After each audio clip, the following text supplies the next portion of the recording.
விசுவாச உடன்பிறப்பு. சகையுன் என்று கர்த்தரை நோக்கி, ஆண்டவரே, என் ஆஸ்திகளில் பாதியை ஏழைகளுக்கு கொடுக்கின்றேன்.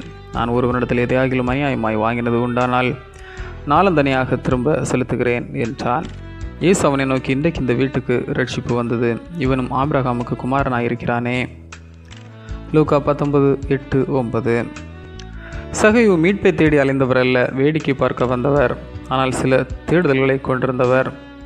அவரது உள்ளத்தில் பிரதிபலிக்கும் 3 முயற்சிகளை நாம் தியானிப்போம்.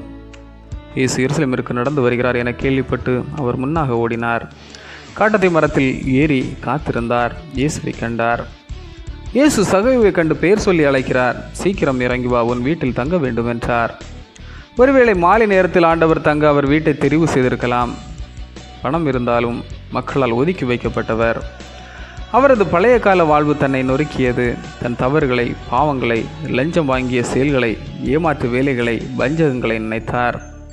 பணத்தை பெற்றேன், வாழ்வை இழந்தேன், இப்போது வாழ்வை பெற வேண்டுமானால் பணத்தை இழக்க வேண்டும் என்ற முடிவுக்கு வந்தார். தனது சொத்துக்களில் பாதியை ஏழைகளுக்கும் வஞ்சித்து ஏமாற்றி லஞ்சத்தில் பெற்ற காசை 4 மடங்கு திரும்பி கொடுக்க முன் வந்தார். எனவே தான் ஆபிரகாமின் மகன் என விசுவாச உடன்பிறப்பாக அழைக்கப்பட்டார்.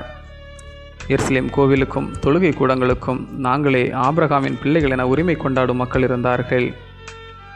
ஆபிரகாமின் பிள்ளைகள் என்ற உரிமை அந்தஸ்தாலும் பணத்தாலும் அதிகாரத்தாலும் வருவதல்ல, ஆண்டவரை தேடுவதிலும் அவரை ஏற்பதிலும் மனம் திரும்புவதிலும் ஒப்புரவாகுதலிலும் அதற்கான மாற்று செயல்களிலும் ஈடுபடுவதிலுமே உள்ளது.